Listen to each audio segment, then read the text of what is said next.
എന്ന് പറഞ്ഞ ബ്രാൻഡിൽ നമുക്ക് 3 സ്മാർട്ട് വാച്ചുകൾ മാർക്കറ്റിൽ അവൈലബിൾ ആണ്. Drift, cosmic, rover. ഓൾറെഡി നമ്മുടെ ചാനലിൽ ഡ്രിഫ്റ്റിന്റെയും കോസ്മിക്കിന്റെയും അൺബോക്സിംഗ് ഞാൻ ഓവി ചെയ്തിട്ടുണ്ട്. അപ്പോൾ ഇന്ന് അവരുടെ മൂന്നാമത്തെ സ്മാർട്ട് വാച്ച് ആയ ബോൾട്ട് റോവറിന്റെ അൺബോക്സിംഗ് ഞാൻ ഓവിയാണ്. 2999 രൂപയ്ക്കാണ് ഞാനിത് വാങ്ങിച്ചത്. എന്നാൽ ഇപ്പോൾ ഇതിന്റെ വില എന്ന് പറയുന്നത് 3499 രൂപയാണ്. എന്തായാലും ഈ ഒരു വീഡിയോ പൂർണ്ണമായും കാണുവാണെങ്കിൽ 2999 അതല്ല 3499 ഏതിനാണെങ്കിലും ഈ ഒരു ബോൾട്ട് റോവർ വാങ്ങിച്ച വർത്ത് ബൈങ് ആകുമോ, അല്ലെങ്കിൽ എന്തൊക്കെയാണ് ഈ ഒരു പ്രൊഡക്റ്റിന്റെ സവിശേഷത എന്ന് മനസ്സിലാവുന്നുണ്ട്. എന്തായാലും വീഡിയോയിലേക്ക് കടക്കുന്നതിന് മുന്നേ നമ്മുടെ ചാനൽ ആദ്യമായിട്ടാണ് കാണുന്നതെങ്കിൽ ഉറപ്പായിട്ടും ഈ ഒരു വീഡിയോ അങ്ങോട്ട് പൂർണ്ണമായും കണ്ടിട്ട് വീഡിയോ ഇഷ്ടപ്പെടുവാണെങ്കിൽ സബ്സ്ക്രൈബ് ചെയ്യാമെന്ന് കൺസിഡർ ചെയ്യുക. കൂടാതെ ഫാമിലിയായിട്ടും ഫ്രണ്ട്സുമായിട്ടും ജസ്റ്റ് ഷെയർ ചെയ്ത് ചാനലിനൊന്ന് സപ്പോർട്ട് ചെയ്യും. അപ്പോൾ ഇതാണ് നമ്മുടെ ബോൾട്ട് റോവർ. എന്തായാലും ഫിസിക്കലി നോക്കുവാണെങ്കിൽ വളരെ മനോഹരമായിട്ടുള്ളൊരു റൗണ്ട് ആൽ ഡിസ്പ്ലേയോട് കൂടിയിട്ടാണ് ഈ ഒരു വാച്ച് ലഭ്യമാകുക. കൂടാതെ ബോൾട്ട് എന്നും റോവർ എന്നൊക്കെ തന്നെ മുന്നിൽ തന്നെ മെൻഷൻ ചെയ്തിട്ടുണ്ട്. അത് കൂടാതെ 30, 60, 90, 120, 150, 180 അങ്ങനെ അതായത് ആംഗിൾസും ആക്ച്വലി ഇവിടെ അങ്ങോട്ട് മെൻഷൻ ചെയ്തൊക്കെ വെച്ചിട്ടുണ്ട്. കൂടാതെ ഒരു ഫ്രെയിം എന്ന് പറയുന്നത് പ്രീമിയം സിങ്ക് അലോയ് കൊണ്ടാണ് നിർമ്മിച്ചിരിക്കുന്നത്. സോ അത്യാവശ്യം നല്ല പ്രീമിയം ക്വാളിറ്റി ഉണ്ട്, അതുപോലെ തന്നെ ലുക്കും ഒക്കെ അത് തന്നെയാണ്. കൂടാതെ വലതുവശത്ത് 2 ക്രൗൺസ് കാണാം. ഏറ്റവും മുകളിൽ കാണുന്നത് മെയിൻ മെനു ആക്സസ് ചെയ്യാനും, രണ്ടാമത് ഡെഡിക്കേറ്റഡ് ആയിട്ട് നമ്മുടെ ആ ഒരു സ്പോർട്സ് മോഡ്സിലേക്ക് അങ്ങോട്ട് കയറാനുള്ളതാണ്.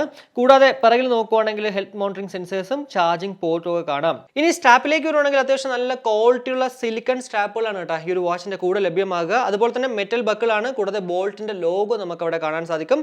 22mm സ്ട്രാപ്പ് സൈസ് ആണ് നമുക്ക് ഈ ഒരു വാച്ചിൽ ഉള്ളത് കേട്ടോ. ഇപ്പോൾ ഫ്ലിപ്കാർട്ടിൽ നോക്കുവാണെങ്കിൽ ഫ്ലിപ്പ് സ്ട്രാപ്പ് അതുപോലെ തന്നെ ക്ലാസിക് സ്ട്രാപ്പ് ഇങ്ങനെ 2 ടൈപ്പിലാണ് നമുക്ക് വാച്ചുകൾ വാങ്ങിക്കാൻ പറ്റുന്നത്. ഇപ്പോൾ ഫ്ലിപ്പ് സ്ട്രാപ്പ് നമ്മൾ ചൂസ് ചെയ്യുകയാണെങ്കിൽ ഗ്രീൻ, ബ്ലാക്ക്, സ്കൈ ബ്ലൂ എന്നിങ്ങനെ 3 സ്ട്രാപ്പുകൾ അവൈലബിൾ ആണ്, സിലിക്കൺ സ്ട്രാപ്പുകൾ. ഇനി ക്ലാസിക് സ്ട്രാപ്പ് നമ്മൾ ചൂസ് ചെയ്യുകയാണെങ്കിൽ ഓറഞ്ച് കളറിലുള്ളൊരു സിലിക്കൺ സ്ട്രാപ്പും അതുപോലെ തന്നെ ലെതർ സ്ട്രാപ്പുമാണ് കിട്ടുന്നത്. നിങ്ങൾക്ക് എന്താ പറയുക, ഇപ്പോൾ ലെതർ ആഗ്രഹം ഉണ്ടെങ്കിൽ അതിലേക്ക് പോവുക. ഇനി അതല്ല നിങ്ങൾക്ക് സിലിക്കൺ സ്ട്രാപ്പ് മതി, 3 കളർ ഉണ്ടെങ്കിൽ ഇതിലേക്ക് പോകാം, ഫ്ലിപ്പ് സ്ട്രാപ്പിലേക്ക് പോകാം. പിന്നെ മറ്റൊരു കാര്യം എന്ന് വെച്ചാൽ 22mm ആയതുകൊണ്ട് തന്നെ നിങ്ങൾക്ക് ലെതർ ആയിക്കോട്ടെ അതല്ല മറ്റുള്ള ഓഷൻ സ്ട്രാപ്പ് ആയിക്കോട്ടെ മിലാനീസ് മെറ്റൽ ബെൽറ്റ് ആയിക്കോട്ടെ ഏതാണെങ്കിലും നമുക്ക് 22mm വാങ്ങിച്ചങ്ങോട്ടിട്ടാൽ സ്യൂട്ട് ആവും. എന്തായാലും നമ്മുടെ ഇൻസ്റ്റയിലുള്ള DeepZstore വന്നു കഴിഞ്ഞാൽ ഇതൊക്കെ തന്നെ അത്യാവശ്യം മറ്റുള്ള എല്ലാ ഇ-കൊമേഴ്സ് വെബ്സൈറ്റുകളിൽ കിട്ടുന്നതിനേക്കാളും കാശ് കുറഞ്ഞിട്ട് നിങ്ങൾക്ക് അവിടെ നിന്ന് വാങ്ങിക്കാവുന്നതാണ്. ഉറപ്പായിട്ടും ഈ ഒരു റൗണ്ട് ആയാൽ പ്രത്യേകിച്ച് ഈ ഒരു സിങ്ക് അലോയ് ബോഡിയുള്ള ഈ ഒരു പ്രോഡക്റ്റിൽ നമുക്ക് ആ ഒരു മിലാനീസ് മെറ്റൽ ബെൽറ്റ് ഒക്കെ എടുത്തിടുവാണെങ്കിൽ നല്ല റിച്ച് ലുക്ക് ആയിരിക്കും എന്നുള്ളതിൽ വേറൊരു സംശയമില്ല കേട്ടോ. അപ്പോൾ അതുകൊണ്ട് തന്നെ ഉറപ്പായിട്ടും നേരെ അങ്ങോട്ട് പോയിട്ട് ഇൻസ്റ്റയിൽ DeepZstore നോക്കിക്കോളൂ, അവിടെ അഫോർഡബിൾ ആയിട്ട് നിങ്ങൾക്ക് സാധനങ്ങൾ വാങ്ങിക്കാം. ഇനി വാച്ച് നമുക്ക് ജസ്റ്റ് ഒന്ന് ഓൺ ആക്കാം. ബോൾട്ടിന്റെ ലോഗോ അവിടെ വന്നിട്ടുണ്ട്. എന്തായാലും ഇവിടെ നമ്മുടെ ഡ്രിഫ്റ്റിലും കോസ്മിക്കിലോ കണ്ട പോലെ ബൂട്ടപ്പ് ചെയ്യുമ്പോഴത്തേക്ക് നേരെ അങ്ങോട്ട് വാച്ച് ഫേസിലേക്കല്ല പോകുന്നത്. ഞാൻ ഈ ഒരു ഡ്രിഫ്റ്റിന്റെ അൺബോക്സിംഗ് ഞാൻ ഓവിയിൽ തന്നെ പറഞ്ഞിട്ടുണ്ടായിരുന്നു. മറ്റുള്ള നോയ്സ് അല്ലെങ്കിൽ ഡിസോ, റിയൽമി ഇവരൊക്കെ എന്ന് വെച്ച് കഴിഞ്ഞാൽ അവരുടെ സോഫ്റ്റ്വെയർ ഫോഴ്സ്ഫുള്ളി ഇൻസ്റ്റാൾ ചെയ്യിപ്പിക്കുന്ന ഒരു ഫീലാണ് ഉണ്ടാകുന്നത്. അത് പക്ഷേ അവിടെ ഇല്ല എന്നുള്ളത്, അതായത് നമ്മുടെ ഡ്രിഫ്റ്റിൽ ഇല്ല എന്നുള്ളത്. എന്നാൽ ഇപ്പോൾ ഈ ഒരു ബോൾട്ട് റോവറിലേക്ക് വന്നപ്പോഴത്തേക്ക് ഇവിടെയും സെയിം അവസ്ഥ തന്നെയാണ്. അതായത് QR code BoultTrack app install ചെയ്ത് നമ്മുടെ മൊബൈലിൽ സിങ്ക് ചെയ്തെങ്കിൽ മാത്രമേ നമുക്ക് മറ്റുള്ള കാര്യങ്ങൾ അങ്ങോട്ട് ചെയ്യാൻ പറ്റത്തുള്ളൂ. സോ ഞാൻ അന്ന് പറഞ്ഞത് അവർ കേട്ടു എന്ന് തോന്നുന്നു. അതുകൊണ്ട് തന്നെ എന്താ പറയുക, റിയൽമി നോയ്സ് അല്ലെങ്കിൽ ഡിസോ അതുപോലെ ആക്കി എടുത്തു. ഇനി നമ്മുടെ ഡിസ്പ്ലേയെ കുറിച്ച് പറയുകയാണെങ്കിൽ 1.3 ഇഞ്ച് ഹൈ റെസൊല്യൂഷൻ അമോലെഡ് ഡിസ്പ്ലേയോട് കൂടിയിട്ടാണ് ഈ ഒരു വാച്ച് ലഭ്യമാകുക. അമോലെഡ് ആയതുകൊണ്ട് തന്നെ ഓൾവേസ് ഓൺ ഡിസ്പ്ലേ അവൈലബിൾ ആണ്. കൂടാതെ 360x360 പിക്സൽസ് ആണ് ഡിസ്പ്ലേ റെസൊല്യൂഷൻ. 600 നിറ്റ്സ് ബ്രൈറ്റ്നസ് ഉണ്ട്. അതുകൊണ്ട് തന്നെ നമ്മൾ അത്യാവശ്യം നല്ല സണ്ണി ഡേയ്സിൽ പോലും നമ്മൾ ആ ഒരു 100% ബ്രൈറ്റ്നസ് ഇട്ട് കഴിഞ്ഞാൽ അത്യാവശ്യം നല്ല രീതിക്ക് വിസിബിൾ ആയിരിക്കും. എന്നാൽ 100% നമ്മൾ ഇട്ട് കഴിഞ്ഞാൽ ബാറ്ററി പെട്ടെന്ന് അങ്ങോട്ട് ഡ്രെയിൻ ആവും എന്നുള്ളതിലും വേറൊരു സംശയമില്ല. ഇനി യൂസർ ഇന്റർഫേസിലേക്ക് ഇട്ടുണ്ടെങ്കിൽ നമ്മൾ വാച്ച് ബൂട്ടപ്പ് ചെയ്ത് വരുമ്പോഴത്തേക്കുള്ള വാച്ച് ഫേസ് ഇതാണ്. ഇത് നിങ്ങൾക്ക് വേണ്ടെങ്കിൽ ജസ്റ്റ് ഒന്ന് ടാപ്പ് ആൻഡ് ഹോൾഡ് ചെയ്ത് കഴിഞ്ഞാൽ മറ്റുള്ള 4 വാച്ച് ഫേസസ് കാണാം. അറ്റ് എ ടൈം 5 എണ്ണം മാത്രമേ ഇതിൽ ഇൻക്ലൂഡ് ചെയ്യാൻ സാധിക്കുമെങ്കിൽ പോലും 150 പരം ക്ലൗഡ് ബേസ്ഡ് വാച്ച് ഫേസസ് നമുക്ക് ബോൾട്ട് ട്രാക്ക് ആപ്പ് വഴി ഇങ്ങോട്ട് കൊണ്ടുവരാം. എന്തായാലും അതൊക്കെ ആ ഒരു ആപ്പ് പരിചയപ്പെടുത്തുമ്പോഴത്തേക്ക് ഞാൻ അങ്ങോട്ട് കാണിച്ചു തരാം. ഇനി മുകളിൽ നിന്ന് താഴേക്ക് സ്വൈപ്പ് ഡൗൺ ചെയ്യുമ്പോഴത്തേക്ക് ഏറ്റവും മുകളിലായിട്ട് ബ്ലൂടൂത്ത് കണക്റ്റഡ് ആണെന്നും അതുപോലെ തന്നെ ബാറ്ററി ലെവലും സമയമൊക്കെ ഉണ്ട്. കൂടാതെ do not disturb, brightness, settings, raise to wake, find my phone ഇങ്ങനെ കുറച്ച് ഐക്കൺസ് കാണാം. കൂടാതെ താഴെ നിന്ന് മുകളിലേക്ക് സ്വൈപ്പ് അപ്പ് ചെയ്യുമ്പോഴത്തേക്ക് ഇവിടെയാണ് നോട്ടിഫിക്കേഷൻസ് വരുന്നത്. അതുപോലെ തന്നെ വലതുനിന്ന് ഇടതിലേക്ക് സ്ലൈഡ് ചെയ്യുകയാണെങ്കിൽ ഇവിടെ ആക്ടിവിറ്റി ആണ്. അതുപോലെ തന്നെ നമുക്ക് ഡയൽ ചെയ്ത് കോളൊക്കെ വിളിക്കാൻ പറ്റും. ഇവിടെ കണ്ട ഒരു പ്രത്യേകത എന്ന് വെച്ചാൽ നമുക്ക് കണ്ട സ്റ്റാറും ഹാഷും നമുക്ക് അവൈലബിൾ ആണ്. അതുപോലെ തന്നെ heart rate monitoring, SpO2, sleep data, അതുപോലെ തന്നെ നമുക്ക് മ്യൂസിക് പ്ലേ ചെയ്യാനും പോസ് ചെയ്യാനും നെക്സ്റ്റിലേക്കും പ്രീവ്യൂ പ്രീവിയസിലേക്കും വോളിയം അപ്പ് ആൻഡ് ഡൗൺ എല്ലാം തന്നെ ചെയ്യാം. കൂടാതെ വെതർ ഇവിടെ കാണാം. കൂടാതെ വിജറ്റ് നമുക്ക് വേറെ ഏതെങ്കിലും ആഡ് ചെയ്യണമെങ്കിൽ ആഡ് ചെയ്യാം. എന്തായാലും ഇപ്പോൾ ഈ കണ്ട വിജറ്റിൽ ഏതെങ്കിലും ഒരെണ്ണം ഡിലീറ്റ് ചെയ്തെങ്കിൽ മാത്രമേ പുതിയൊരു സാധനം അങ്ങോട്ട് ആഡ് ചെയ്യാൻ പറ്റത്തുള്ളൂ. ഇനി ലെഫ്റ്റ് നിന്ന് റൈറ്റിലേക്ക് സ്വൈപ്പ് ചെയ്യണമെങ്കിൽ ഏറ്റവും മുകളിലായിട്ട് സമയവും അതുപോലെ തന്നെ ഡേറ്റും ഒക്കെ ഉണ്ട്. കൂടാതെ നമ്മൾ റീസെന്റ് ആയിട്ട് ഓപ്പൺ ചെയ്ത ഐക്കൺസ് ആണ് ഇവിടെ ഈ ഒരു 5 എണ്ണം കാണുന്നത്. കൂടാതെ വെതർ അതുപോലെ തന്നെ ഈ ഒരു ഫോണിന്റെ ഐക്കണിൽ ഞെക്കി കഴിഞ്ഞാൽ ഇവിടെ കണ്ട കോൾ ഓഡിയോ അതുപോലെ തന്നെ മീഡിയ ഓഡിയോ ഈ രണ്ട് ഓപ്ഷൻസ് നമുക്ക് ഓൺ ആക്കാനും ഓഫ് ആക്കാനും പറ്റും. സത്യം പറഞ്ഞാൽ ഈ ഒരു ബോൾട്ടിന്റെ ഡ്രിഫ്റ്റ് അൺബോക്സ് ചെയ്ത സമയത്ത് ഞാനൊരു ഡ്രോബാക്ക് ആയിട്ട് പറഞ്ഞൊരു സംഭവം അതായിരുന്നു. കാരണം നമ്മൾ ഇപ്പോൾ ഒരു വാട്സപ്പ് ഓഡിയോ കേൾക്കുന്നെങ്കിൽ അതിൽ ഓട്ടോമാറ്റിക്കലി വാച്ചിലാണ് കേൾക്കുന്നത്. സോ നമ്മുടെ കയ്യിലില്ല വാച്ച് എങ്കിൽ പോലും എന്താ പറയുക വീണ്ടും നമ്മൾ ബ്ലൂടൂത്ത് ഒക്കെ ഓഫ് ആക്കേണ്ട ഒരു അവസ്ഥ വരും. പക്ഷേ ഇവിടേക്ക് വന്നപ്പോഴത്തേക്ക് കണ്ട കോൾ ഓഡിയോ മാത്രം ഓൺ ആക്കിയിടാം, അതല്ല മീഡിയ ഓഡിയോ വേണമെങ്കിൽ നമുക്ക് ഇതെല്ലാം അങ്ങോട്ട് ഓൺ ആക്കാം, ഇല്ലെങ്കിൽ അതങ്ങോട്ട് ഓഫ് ആക്കാനൊക്കെ ഉള്ള ഒരു ഓപ്ഷൻ നമുക്ക് അതിൽ വന്നത് അത്യാവശ്യം നല്ല അഡ്വാൻറ്റേജ് തന്നെയാണ്. ഇനി മെയിൻ മെനുവിലേക്ക് വേണമെങ്കിൽ ആദ്യം നമുക്ക് കാണാൻ പറ്റുന്നത് ഡയലാണ്. ഇവിടെ ഓൾറെഡി ഞാൻ കാണിച്ചിട്ടുണ്ടായിരുന്നു. അതുപോലെ തന്നെ കോൺടാക്ട്സ് നമുക്ക് ഫ്രീക്വന്റ് ആയിട്ടുള്ള കോൺടാക്റ്റുകളെ വേണമെങ്കിൽ ഇങ്ങോട്ട് ആഡ് ചെയ്യാം. അതൊക്കെ ആ ഒരു ആപ്പ് വഴിയാണ് ആഡ് ചെയ്യുന്നത്. കൂടാതെ കോൾ റെക്കോർഡ്സ് നമുക്ക് കാണാം, വോയിസ് അസിസ്റ്റൻസ്, അതുപോലെ തന്നെ ആക്ടിവിറ്റി ഡേറ്റ, വർക്കൗട്ട് എന്ന് പറയുമ്പോഴത്തേക്ക് 100-ൽ പരം സ്പോർട്ട് മോഡ്സ് നമുക്ക് ഇതിനകത്ത് അവൈലബിൾ ഉണ്ട്. വാക്കിംഗ്, റണ്ണിങ്, ക്ലൈംബിംഗ്, സൈക്ലിംഗ് നിങ്ങൾക്ക് ഏതാണോ വേണ്ടത് അത് ഇതിനകത്ത് നോക്കിയിട്ട് അങ്ങോട്ട് ചൂസ് ചെയ്തിട്ട് അങ്ങോട്ട് ചെയ്യാവുന്നേ ഉള്ളൂ. കൂടാതെ വർക്കൗട്ട് റെക്കോർഡ്സ് കാണാം, ഹാർട്ട് റേറ്റ്, സ്ലീപ്പ്, SpO2. എന്തായാലും ഈ ഒരു ഹാർട്ട് റേറ്റ് SpO2 ഒക്കെ തന്നെ ഞാൻ കുറച്ച് കഴിയുമ്പോഴത്തേക്ക് ഞാൻ അങ്ങോട്ട് കാണിച്ചു തരാം. കൂടാതെ messages, weather, female health tracker, അതുപോലെ തന്നെ music, stopwatch, timer, alarm, meditation എന്ന് വെച്ചാൽ നമ്മുടെ ആ ഒരു സ്ട്രെസ് ഫ്രീ ആവാനായിട്ടുള്ള ബ്രെത്ത് ഉണ്ടല്ലോ ആ സംഭവമാണ് മെഡിറ്റേഷൻ വേണ്ടി ഇതിലോട്ട് വന്നിരിക്കുന്നത്. കൂടാതെ ക്യാമറ കൺട്രോൾ ചെയ്യാം, ഫൈൻഡ് മൈ ഫോൺ, സെറ്റിംഗ്സിലേക്ക് പോകണമെങ്കിൽ ആദ്യം നമുക്ക് കാണാൻ പറ്റുന്നത് മെനു സ്റ്റൈലാണ്. 4 സ്റ്റൈലുകൾ ഇവിടെ ഉണ്ട്. ഒന്നാണ് ഞാനിപ്പോൾ ഇട്ടിരിക്കുന്നത്. കൂടാതെ 2 ഉണ്ട്, 3 ഉണ്ട്, 4 ഉണ്ട്. നിങ്ങൾക്ക് ഏതാണോ ഇഷ്ടപ്പെട്ടത് അത് നിങ്ങൾ അങ്ങോട്ട് ചെയ്യുക. കൂടാതെ വാച്ച് ഫേസ് നമുക്ക് ഇവിടെ വന്നിട്ട് ചേഞ്ച് ചെയ്യാം. അതുപോലെ തന്നെ ബ്രൈറ്റ്നസ് നമുക്ക് കൂട്ടാനും കുറയ്ക്കാനും ഒക്കെ പറ്റും. ഞാനിപ്പോൾ 100% ഇട്ടിരിക്കുന്നത് ഈ ഒരു വീഡിയോ ചെയ്യാൻ വേണ്ടി മാത്രമാണ്. അല്ലെങ്കിൽ ഉറപ്പായിട്ടും ഇത് അങ്ങോട്ട് 20-40% ഉള്ളിൽ ഞാൻ ഇടത്തുള്ളൂ കേട്ടോ. കൂടാതെ സ്ക്രീൻ ഓൺ ഇതെന്താന്ന് വെച്ച് കഴിഞ്ഞാൽ നമ്മൾ ഓൾവേസ് ഓൺ ഡിസ്പ്ലേ ഓൺ ആക്കി കഴിഞ്ഞാൽ പോലും ആ ഒരു ടൈം നമുക്കിങ്ങനെ കാണിക്കുന്നത് 5 മിനിറ്റോ അല്ലെങ്കിൽ 10 മിനിറ്റോ 20 മിനിറ്റോ അത്രേ കാണിക്കത്തുള്ളൂ. അതിനുശേഷം അതങ്ങോട്ട് ഓട്ടോമാറ്റിക്കലി അങ്ങോട്ട് ഓഫ് ആവും. സോ അത് നമുക്ക് ബാറ്ററി കുറച്ച് സേവ് ചെയ്യാനായിട്ടുള്ള ഒരു പരിപാടിയാണ്. കൂടാതെ AOD ഓൾവേസ് ഓൺ ഡിസ്പ്ലേ നമുക്ക് ഇവിടെ വന്നിട്ട് ഓൺ ആക്കാം. ഇപ്പോൾ ഓഫിലാണ് കിടക്കുന്നത്. ഡിജിറ്റൽ ക്ലോക്കോ അതല്ലെങ്കിൽ അനലോഗ് ക്ലോക്കോ ഏത് വേണമെങ്കിലും നിങ്ങളുടെ ഇഷ്ടത്തിനനുസരിച്ച് ചെയ്യാം. എന്തായാലും എന്നെ സംബന്ധിച്ചുള്ള എനിക്ക് ഇഷ്ടപ്പെട്ടത് ആ ഒരു ഡിജിറ്റൽ ക്ലോക്ക് ആണ് കേട്ടോ. ഇനി സ്ക്രീൻ ടൈമിലേക്ക് വരണമെങ്കിൽ ഇവിടെ നമുക്ക് 5 to 25 സെക്കൻഡിനുള്ളിൽ ഒരു സ്ക്രീൻ ഓഫ് ഓൺ ഒക്കെ ആക്കാം. ഇവിടെ എനിക്ക് പറയാനുള്ളത് ഞാൻ വീഡിയോ ചെയ്യുന്നതുകൊണ്ട് മാത്രമാണ് 25% ഇടുന്നത്, അല്ലെങ്കിൽ ഉറപ്പായിട്ടും 5 സെക്കൻഡിന് മുകളിൽ ഇടത്തേ ഇല്ല. പിന്നെ റൈസ് ടു വേക്കപ്പ് നമുക്ക് ഓൺ ആക്കാം. കൂടാതെ ബാറ്ററിയിലേക്ക് പോകണമെങ്കിൽ എത്ര പെർസെൻറ്റേജ് ബാറ്ററി ഉണ്ട്, അതുപോലെ തന്നെ പവർ സേവിംഗ് മോഡ് നമുക്ക് ഇവിടെ നിന്ന് ഓൺ ആക്കാം. കൂടാതെ വൈബ്രേഷൻ ഇൻറ്റൻസിറ്റി നമുക്ക് ഓഫ് ചെയ്യാം, അല്ലെങ്കിൽ സോഫ്റ്റ്, സ്ട്രോങ്. ഇപ്പോൾ എന്തായാലും സോഫ്റ്റിലാണ് കിടക്കുന്നത്. സ്ട്രോങ്ങിലേക്ക് പോയാൽ കുറച്ചുകൂടി നല്ല രീതിക്ക് ആ ഒരു വൈബ്രേഷൻ കിട്ടും. പക്ഷേ ആ ഒരു ലെവൽ ആയിരുന്നെങ്കിൽ കുറച്ചുകൂടി ബെറ്റർ ആയിരുന്നു. കൂടാതെ QR കോഡ് നമുക്ക് സ്കാൻ ചെയ്യാം. അതുപോലെ തന്നെ പാസ്വേഡ് നമുക്ക് വേണമെങ്കിൽ അങ്ങോട്ട് സെറ്റ് ചെയ്യാനൊക്കെ പറ്റും. അതുപോലെ തന്നെ system info, shut down, reset, restart. അപ്പോൾ ഇത്രയാണ് നമുക്ക് ഈ ഒരു UIയിൽ കാണാൻ പറ്റുന്നത്. പിന്നെ ഈ ഒരു രണ്ടാമത്തെ ബട്ടൺ ഉണ്ട്, ഡെഡിക്കേറ്റഡ് ആയിട്ടുള്ള സ്പോർട്സ് മോഡ്. അതായത് നമ്മൾ ജസ്റ്റ് ഒന്ന് ടാപ്പ് ചെയ്യണമെങ്കിൽ കണ്ട നേരെ അങ്ങോട്ട് ആ ഒരു സ്പോർട്ട് മോഡിലേക്കാണ് വരുന്നത്. കൂടാതെ ഒന്നുകൂടി ഞെക്കുവാണെങ്കിൽ കണ്ട ആദ്യം കാണും വാക്കിംഗ് അങ്ങോട്ട് കണ്ടോ സ്റ്റാർട്ട് ആവുകയാണ്. ഒന്നുകൂടെ ആയിക്കോണെങ്കിൽ കണ്ട നമുക്ക് റിട്ടേൺ ചെയ്യാം അല്ലെങ്കിൽ എൻഡ് ചെയ്യാം. സ്പോർട്ട് മോഡ്സിനെ കുറിച്ച് പറയുമ്പോഴത്തേക്ക് ആ ഒരു എക്സ്പീരിയൻസ് പറയുകയാണെങ്കിൽ ഞാൻ ആക്ച്വലി ഈ ഒരു വാച്ച് കെട്ടിക്കൊണ്ട് നടക്കാൻ പോയിട്ടുണ്ടായിരുന്നു. കാരണം ആ ഒരു ഫുഡ് സ്റ്റെപ്പ് ഒക്കെ കറക്റ്റ് കാണിക്കുന്നുണ്ടോ എന്ന് അറിയാൻ വേണ്ടിയേ. ഞാനൊരു 3.5 കിലോമീറ്റേഴ്സോളം നടന്നിട്ടുണ്ടായിരുന്നു.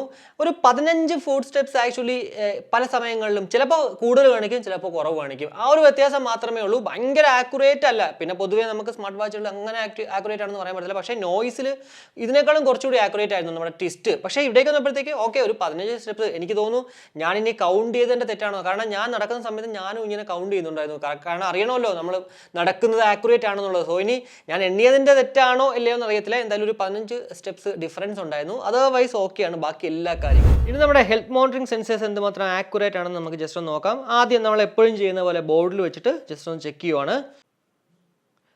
മെഷർമെൻറ്റ് ഫെയിൽഡ് ആണ്. അതായത് നമ്മുടെ കയ്യിൽ കെട്ടിക്കഴിഞ്ഞാൽ ഈ ഒരു ബോൾട്ടിൻ്റെ റോവറിൽ മെഷർ ചെയ്യത്തുള്ളൂ എന്ന് എഴുതി വെച്ചിട്ടുണ്ട്. അപ്പോൾ അതുകൊണ്ട് തന്നെ നമ്മുടെ കയ്യിലൊന്ന് കെട്ടാം.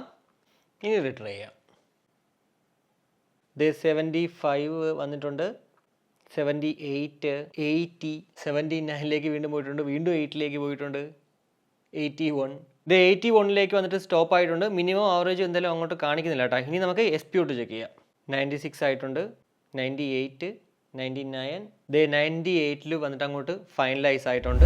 അപ്പോൾ ഇനി നമ്മുടെ BoultTrack ആപ്പിൽ ഈ ഒരു വാച്ച് സിങ്ക് ചെയ്ത് കഴിഞ്ഞാൽ എന്തൊക്കെയാണ് ചെയ്യാൻ പറ്റുന്നത് നോക്കാം. അപ്പോൾ അതേ ആപ്പ് ഓപ്പൺ ചെയ്യുമ്പോഴത്തേക്ക് ഇതുപോലൊരു ഇൻ്റർഫേസ് ആണ് ആദ്യം തന്നെ കാണാൻ പറ്റുന്നത് ഹോം പേജിൽ. അതായത് നമ്മുടെ സ്ലീപ്പ്, അതുപോലെ തന്നെ ഹാർട്ട് റേറ്റ്, ഓക്സിജൻ, കൂടാതെ നമ്മൾ എത്ര സ്റ്റെപ്പ് നടന്നു അതൊക്കെ തന്നെ മുന്നിൽ തന്നെ കാണാം. രണ്ടാമത് ഡിവൈസിലേക്ക് പോകുകയാണെങ്കിൽ അവിടെ Boult ROVER കണക്റ്റഡ് ആണെന്നും ബാറ്ററി ലെവലുണ്ട്, പക്ഷേ എത്ര പെർസെൻറ്റേജ് ആണെന്ന് കാണിക്കുന്നില്ല. കൂടാതെ പുഷ് നോട്ടിഫിക്കേഷനിലേക്ക് പോവുകയാണെങ്കിൽ കണ്ടോ, നമുക്ക് ഏതൊക്കെ സോഷ്യൽ മീഡിയയിലുള്ള നോട്ടിഫിക്കേഷൻസ് വാച്ചിൽ വേണം അതൊക്കെ തന്നെ ഇവിടെ ഇനേബിൾ ചെയ്ത് കൊടുക്കണം. കൂടാതെ ഇതിനകത്ത് നിങ്ങൾ ഉദ്ദേശിക്കുന്നില്ലെങ്കിൽ ഈ ഒരു മോർ റിമൈൻഡേഴ്സിൽ പോയി കഴിഞ്ഞിട്ട് അത് കൺഫേം ചെയ്ത് കഴിഞ്ഞാൽ വാച്ചിലുള്ള എല്ലാ ആപ്പുകളുടെയും അല്ലെങ്കിൽ എല്ലാ നോട്ടിഫിക്കേഷൻസും അങ്ങോട്ട് വരുന്നതാണ്. കൂടാതെ ഏറ്റവും മുകളിൽ കണ്ട show message only when phone is of. എന്നാലും അത്യാവശ്യം നല്ലൊരു അഡ്വാൻസ്ഡ് ആയിട്ടുള്ളൊരു സംഭവമാണ്. കാരണം വെച്ച് കഴിഞ്ഞാൽ നമ്മുടെ മൊബൈൽ ഓഫ് ആയെങ്കിൽ മാത്രമേ ഇതിനകത്തുള്ള നോട്ടിഫിക്കേഷൻ വരത്തുള്ളൂ. സോ അങ്ങനെയൊക്കെ വെച്ച് നോക്കുമ്പോഴത്തേക്ക് ബാറ്ററി നമുക്ക് കുറച്ചുകൂടി സേവ് ചെയ്യാൻ പറ്റും. ഇനി അലാംസ് ഉണ്ട്, അതുപോലെ തന്നെ activity reminder, drink reminder, dial library. ഞാൻ ഓൾറെഡി പറഞ്ഞിട്ടുണ്ട് 150 പരം ക്ലൗഡ് ബേസ്ഡ് വാച്ച് ഫേസസ് നമുക്ക് ഇവിടെ കാണാം. കാറ്റഗറൈസ് ചെയ്തിട്ടില്ല നമ്മൾ, അതുകൊണ്ട് തന്നെ ഇങ്ങനെ താഴേക്ക് പോയിട്ട് നമ്മുടെ ഇഷ്ടമുള്ളത് അങ്ങോട്ട് ചൂസ് ചെയ്തിട്ട് ഇൻസ്റ്റാൾ ചെയ്യാം. എന്നാൽ ഏറ്റവും മുകളിൽ കാണുന്നത് ഇതിലങ്ങോട്ട് ഞെക്കിക്കഴിഞ്ഞാൽ നിങ്ങളുടെ ഫോട്ടോ അല്ലെങ്കിൽ നിങ്ങൾക്ക് വേണ്ടപ്പെട്ട ഒരാളുടെ ഫോട്ടോ ഇവിടെ വന്നിട്ട് ആഡ് ചെയ്യാം. അല്ലെങ്കിൽ നമുക്ക് ആ ഒരു ഫോട്ടോ ഡയറക്റ്റ് അങ്ങോട്ട് ലൈവായിട്ട് ഫോട്ടോ എടുത്തിട്ട് ഇതിലേക്ക് കൊണ്ടുവരാവുന്നതാണ്. കൂടാതെ പൊസിഷൻ, ആ ഒരു ടൈം പൊസിഷൻ ഒക്കെ അങ്ങോട്ടും ഇങ്ങോട്ടൊക്കെ മാറ്റി കൊടുക്കുകയാണെങ്കിൽ അതുമൊക്കെ മാറ്റാനൊക്കെ പറ്റുന്നതാണ്. കൂടാതെ വെതർ റിപ്പോർട്ട്സ്, അതുപോലെ തന്നെ സ്പോർട്സ് പുഷ്. ഇപ്പോൾ നമുക്ക് 100 പരം സ്പോർട്സ് ആക്ടിവിറ്റീസ് നമുക്ക് ഇതിനകത്ത് മോഡ്സ് ഇവിടെ ഉണ്ട്, പക്ഷേ എല്ലാം തന്നെ അറ്റ് എ ടൈം ഇതിൽ ഇൻക്ലൂഡഡ് അല്ല. സോ നിങ്ങൾക്ക് ഏതാണോ അത് ഇവിടെ കാറ്റഗറീസ് കൊടുത്തിട്ടുണ്ട്, അതിലങ്ങോട്ട് പോയിട്ട് എന്താ പറയുക പുഷ് മൂവ്മെൻറ്റ് കൊടുത്തു കഴിഞ്ഞാൽ അത് നേരെ ഇതിലോട്ട് അങ്ങോട്ട് വരുന്നതാണ്. കൂടാതെ റേസ് ടു വേക്കപ്പ് നമുക്ക് ഇവിടെ വന്നിട്ട് ഇനേബിൾ ചെയ്യാം, ഡിസേബിൾ ചെയ്യാം, അതുപോലെ തന്നെ സമയം നമുക്ക് കൊടുക്കാനും ഒക്കെ പറ്റും. അതായത് ഒരു ടൈമിംഗ് രാവിലെ 7 മണി മുതൽ രാത്രി 10 മണി വരെ മതിയെങ്കിൽ അത് നമുക്ക് സെറ്റ് ചെയ്യാൻ പറ്റും. എന്തായാലും റേസ് ടു വേക്കപ്പ് ഒക്കെ അത്യാവശ്യം നല്ല രീതിക്ക് വർക്കൗട്ട് ആവുന്നുണ്ട്, അതിൽ വേറൊരു സംശയമില്ല. കൂടാതെ എലിവേറ്റഡ് ഹാർട്ട് റേറ്റ് മെഷർമെൻറ്റ്, അതായത് നമ്മൾ കയറ്റമൊക്കെ കയറുന്ന സമയത്ത് നമ്മുടെ ഹാർട്ട് റേറ്റ് മെഷർ ചെയ്യുന്നതാണ്. അതുപോലെ തന്നെ 24 hours ഓട്ടോമാറ്റിക് ഹെൽത്ത് മോണിറ്ററിംഗ് ഉണ്ട്. അതൊക്കെ നമ്മൾ ഓൺ ആക്കിയിട്ടാൽ കുഴപ്പമെന്ന് വെച്ച് കഴിഞ്ഞാൽ ബാറ്ററി പെട്ടെന്ന് അങ്ങോട്ട് ഡ്രെയിൻ ആവും. കൂടാതെ ഫൈൻ വാച്ച് നമുക്ക് ഉണ്ട്, റിസ്ക് പ്രിഫറൻസ് ഉണ്ട്, അവർ സ്റ്റൈൽ ഉണ്ട്, ഫ്രീക്വന്റ് കോൺടാക്ട്സ്. ഇവിടെയാണ് ആക്ച്വലി നമ്മൾ നമ്മുടെ ഇഷ്ടമുള്ള ഫ്രീക്വന്റ്ലി നമ്മൾ വിളിക്കുന്ന ആൾക്കാരുടെയൊക്കെ ആഡ് ചെയ്യുമ്പോൾ മാത്രമാണ് നമ്മുടെ വാച്ചിൽ അത് അങ്ങോട്ട് വരുന്നത് കേട്ടോ. കൂടാതെ shake photograph, device version, restore factory settings, unbind. ഇനി മീലേക്ക് പോകണമെങ്കിൽ അവിടെ നമ്മുടെ exercise goal, unit, FAQ, settings, suggestions. ഇവിടെ സെറ്റിംഗ്സിൽ വന്നു കഴിഞ്ഞാൽ നമ്മുടെ വേർഷൻ അപ്ഡേറ്റും അതൊക്കെ ചെയ്യാൻ പറ്റുന്നത്. കൂടാതെ എക്സസൈസ് ഗോൾ എന്ന് പറഞ്ഞാൽ ഓൾറെഡി നമ്മുടെ ആപ്പ് ഓപ്പൺ ചെയ്യുമ്പോൾ തന്നെ ഇത് വരുന്നുണ്ട്. ഇനി ഇതിൽ നിന്ന് നിങ്ങൾക്ക് കൂടുതൽ 8000 സ്റ്റെപ്പ് വേണോ അല്ലെങ്കിൽ 8000 താഴെയുള്ള സ്റ്റെപ്പ് വേണോ അതൊക്കെ നമുക്ക് ഇവിടെ അങ്ങോട്ട് സെറ്റ് ചെയ്യാനൊക്കെ സാധിക്കുന്നതാണ്. അപ്പോൾ ഇത്രയാണ് നമ്മുടെ ഒരു BoultTrack ആപ്പിൽ നമുക്ക് കാണാൻ സാധിക്കുന്ന കുറച്ച് കാര്യങ്ങൾ എന്ന് പറയുന്നത്. അപ്പോൾ ഇതുപോലെയാണ് നമ്മുടെ മൊബൈലിൽ ഒരു കോൾ വരുമ്പോഴത്തേക്ക് വാച്ചിൽ കാണിക്കുന്നത്. നമുക്ക് ഒന്നെങ്കിൽ കോൾ കട്ട് ചെയ്യാം അല്ലെങ്കിൽ കോൾ എടുക്കാം. കോൾ എടുത്തു കഴിഞ്ഞാൽ നമുക്ക് ഇവിടെ വന്നിട്ട് സ്പീക്കറിൻ്റെ വോളിയം അപ്പും ഡൗണും ഒക്കെ ആക്കാൻ പറ്റും. കൂടാതെ നമുക്ക് കോൾ കട്ട് ചെയ്യാം, അതുപോലെ തന്നെ മൈക്ക് മ്യൂട്ട് ചെയ്യാൻ സാധിക്കുന്നതാണ്. ബ്ലൂടൂത്ത് വേർഷൻ 5.2 ആണ് കേട്ടോ. അതുകൊണ്ട് തന്നെ ആ ഒരു കണക്ടിവിറ്റിയുടെ പ്രശ്നമൊന്നും ഒരിക്കലും ഇല്ല. നമുക്ക് കോൾ വന്നാലും അതല്ല മെസ്സേജ് എന്ത് വന്നു കഴിഞ്ഞാലും ആ ഒരു ഫോണും ഇതുമായിട്ട് കണക്റ്റഡ് ആക്കി കഴിഞ്ഞാൽ പക്ക നമുക്ക് പെർഫെക്റ്റ് ആയിട്ട് കിട്ടുന്നതാണ്. 10 മീറ്റർ നമുക്ക് റേഞ്ച് ഒക്കെ ഉണ്ട്. കൂടാതെ ബാറ്ററി സൈഡിലേക്ക് വരുവാണെങ്കിൽ 300 mAh ബാറ്ററി കപ്പാസിറ്റിയോട് കൂടിയിട്ടാണ് ഈ ഒരു വാച്ച് നമുക്ക് ലഭ്യമാകുക. അപ് ടു 7 days ആണ് കമ്പനി അവകാശപ്പെടുന്ന ബാറ്ററി ലൈഫ്. 120 മിനിറ്റ് വേണം ചാർജ് ചെയ്യാനായിട്ട്. കമ്പനി റെക്കമെൻഡ് ചെയ്യുന്ന charging adapter 5V1 or 5V2 ആണ്. അതായത് 5 wattsന്റെ അഡാപ്റ്റർ നമുക്ക് യൂസ് ചെയ്യാം, അതല്ല നിങ്ങളുടെ കയ്യിൽ 10 wattsന്റെ ആണെങ്കിൽ അതും യൂസ് ചെയ്യാം. പക്ഷേ നിങ്ങളുടെ കയ്യിൽ ഫാസ്റ്റ് ചാർജർ ആണെങ്കിൽ, അതായത് 65 wattsന്റെ അല്ലെങ്കിൽ 18 wattsന്റെ ഫാസ്റ്റ് ചാർജർ ആണെങ്കിൽ അത് റെക്കമെൻഡ് ചെയ്യത്തില്ല. കാരണം എന്ന് വെച്ച് കഴിഞ്ഞാൽ ഇത് ടൈപ്പ് സി ഒന്നുമല്ല. സോ ഒരു 5V2A ഒരു 10 wattsന്റെ അഡാപ്റ്റർ ഉണ്ടെങ്കിൽ ഉറപ്പായിട്ടും അതിൽ ചാർജ് ചെയ്യുന്നതിൽ ഒരു പ്രശ്നമില്ല കേട്ടോ. 4 days ആണ് നമുക്ക് എന്താ പറയുക ആ ഒരു ഓൾവേസ് ഓൺ ഡിസ്പ്ലേയും കൂടാതെ ഹെവി ബ്ലൂടൂത്ത് കോളിംഗ് ടെക്നോളജി ഒക്കെ ഉണ്ടെങ്കിൽ കമ്പനി പറയുന്ന ആ ഒരു ബാറ്ററി ലൈഫ് എന്ന് പറയുന്നത്. കൂടാതെ IP68ന്റെ വാട്ടർ ആൻഡ് ഡസ്റ്റ് റെസിസ്റ്റൻസ് നമുക്ക് ഇതിനകത്തുണ്ട്. സോ അത്യാവശ്യം ഡ്രസ്സിൽ അല്ലെങ്കിൽ വർക്കൗട്ട് ഒക്കെ ചെയ്യുമ്പോഴത്തേക്കും നമ്മൾ ഇത് ഉപയോഗിച്ച് കഴിഞ്ഞാലും അങ്ങനെ വലിയ പ്രശ്നങ്ങൾ ഉണ്ടാവാൻ ചാൻസ് ഇല്ല. IP68 ആയതുകൊണ്ട് തന്നെ എന്താ പറയുക 1.5 മീറ്റർ എന്തോ നമുക്ക് ഡെപ്തിലേക്ക് പോവാം. ഇതിനകത്ത് ആക്ച്വലി നമ്മൾ നോക്കുവാണെങ്കിൽ വാട്ടർ ആക്ടിവിറ്റീസും ഉണ്ട്. പക്ഷേ വാട്ടർ ഡാമേജ് വന്നു കഴിഞ്ഞാൽ നമുക്കിത് അങ്ങോട്ട് വാറണ്ടി ക്ലെയിം ചെയ്ത് കിട്ടത്തില്ല. 1 വർഷം വാറണ്ടി ആണെങ്കിലും ഇത് നേരെ അങ്ങോട്ട് നമ്മൾ അവരുടെ വെബ്സൈറ്റിൽ പോയി രജിസ്റ്റർ ചെയ്യുകയാണെങ്കിൽ 3 months നമുക്ക് എക്സ്റ്റൻഡഡ് വാറണ്ടി കിട്ടുവാണ്. സോ അതായത് നമുക്കൊരു 15 മാസത്തേക്ക് നമുക്ക് ഈ ഒരു പ്രോഡക്റ്റിന് വാറണ്ടി ഉണ്ട്. സോ അങ്ങനെയൊക്കെ വെച്ച് നോക്കുമ്പോഴത്തേക്ക് ഉറപ്പായിട്ടും 2990 അല്ലെങ്കിൽ 3500 രൂപയ്ക്ക് കുറച്ചുകൂടി ഒരു അഡ്വാൻറ്റേജ് ആണ് കേട്ടോ ഈ ഒരു വാച്ച് എന്ന് പറയുന്നത്. അപ്പോൾ ഇത്രയാണ് നമുക്ക് ഈ ഒരു Boult ROVERനെ കുറിച്ചിട്ട് ബേസിക് ആയിട്ട് നോക്കിയാൽ കാണാൻ സാധിക്കുന്ന കുറച്ച് കാര്യങ്ങൾ എന്ന് പറയുന്നത്. 2999 അല്ലെങ്കിൽ 3499 രൂപയ്ക്ക് നമുക്ക് വാങ്ങിച്ചാൽ വർത്ത് ബൈങ് ആകുമോ ഇല്ലയോ നിങ്ങളോട് ചോദിക്കുകയാണെങ്കിൽ ഉറപ്പായിട്ടും അത്യാവശ്യം നല്ല വർത്ത് തന്നെയാണെന്നുള്ളതിൽ വേറൊരു സംശയമില്ല കേട്ടോ. സത്യം പറഞ്ഞാൽ നമ്മുടെ ഡിസോ വാച്ച് ആർ ടോക്ക് ഉണ്ടല്ലോ, അതുമായിട്ടൊന്ന് മത്സരിക്കാനാണോ ഈ ഒരു ബോൾട്ട് റോവർ എന്ന് വരുന്നതെന്ന് എനിക്ക് ചെറിയ സംശയമുണ്ട്. കാരണം അതുപോലെയൊക്കെ തന്നെയാണ് കേട്ടോ ഈ ഒരു ലുക്കും അതുപോലെ തന്നെ ഡിസൈനും ഒക്കെ കാണുമ്പോഴത്തേക്ക്. എന്തായാലും 2990 കിട്ടുന്നെങ്കിൽ നമുക്ക് വാങ്ങിക്കുന്നതിൽ ഒരു തെറ്റുമില്ലെന്ന് ഞാൻ പറയത്തുള്ളൂ. പ്രത്യേകിച്ച് ഈ ഒരു ഓൾവൈസ് ഓൺ ഡിസ്പ്ലേ ഉണ്ടല്ലോ, ഈ ഒരു മോഡൽ എനിക്ക് അങ്ങോട്ട് ആ ഒരു ഡിജിറ്റൽ ക്ലോക്ക് എനിക്ക് ഭയങ്കരമായിട്ട് ഇഷ്ടപ്പെട്ടിട്ടാണ്. നല്ല രസമുണ്ട് അത് കാണാനായിട്ട്. നമ്മുടെ വാച്ച് അൾട്ര ഉണ്ടല്ലോ, അതിലാണ് ഞാൻ ഇതുപോലെ കണ്ടിട്ടുള്ളത്. അപ്പോൾ അങ്ങനെയൊക്കെ വെച്ച് നോക്കുമ്പോഴത്തേക്ക് നിങ്ങൾക്ക് ആ ഒരു പേഴ്സണൽ എക്സ്പീരിയൻസ്, നിങ്ങൾക്ക് ആ ഒരു പേഴ്സണൽ ഇഷ്ടമൊക്കെ ഉണ്ടെങ്കിൽ ഉറപ്പായിട്ട് ഇത് വാങ്ങിക്കാം. കൂടാതെ ബിൽഡ് ക്വാളിറ്റി ആണെങ്കിലും അതുപോലെ തന്നെ ഡിസ്പ്ലേക്ക് ആണെങ്കിലും എല്ലാം ഓവറോൾ പെർഫെക്റ്റ് എന്നുള്ളതിൽ വേറൊരു സംശയമില്ല. എന്തായാലും ഈ ഒരു വീഡിയോയിലൂടെ ബോൾട്ട് റോവറിനെ കുറിച്ചിട്ടുള്ള ഏകദേശ ധാരണ നിങ്ങൾക്ക് ലഭ്യമായെന്ന് വിശ്വസിക്കുന്നു. കൂടാതെ നമ്മുടെ ചാനൽ അൺബോക്സ് ചെയ്ത ഈ ഒരു ബോൾട്ട് റോവർ നിങ്ങൾക്ക് വാങ്ങിക്കാൻ ആഗ്രഹം ഉണ്ടെങ്കിൽ, ഞാൻ 2990 വാങ്ങിച്ചത്, അതിനേക്കാളും കാശ് കുറച്ചിട്ട് ഇൻസ്റ്റയിൽ DeepZstore എന്ന് പറഞ്ഞാൽ അവിടെ നിന്ന് നിങ്ങൾക്ക് ഈ ഒരു പ്രോഡക്റ്റ് അങ്ങോട്ട് വാങ്ങിക്കാൻ പറ്റുന്നതാണ്. എന്തായാലും വീഡിയോ ഇഷ്ടപ്പെട്ടെങ്കിൽ നമ്മുടെ ഫാമിലിയായിട്ടും ഫ്രണ്ട്സോടായി ജസ്റ്റ് ഷെയർ ചെയ്യുക. കൂടാതെ ലൈക്ക് ചെയ്യാനും കമന്റ് ചെയ്യാനും മറക്കണം. ഇനി സബ്സ്ക്രൈബ് ചെയ്തില്ലെങ്കിൽ ഉറപ്പായിട്ടും സബ്സ്ക്രൈബ് ചെയ്യുക. മറ്റൊരു വീഡിയോ കാണാൻ വരയ്ക്കും. ബൈ.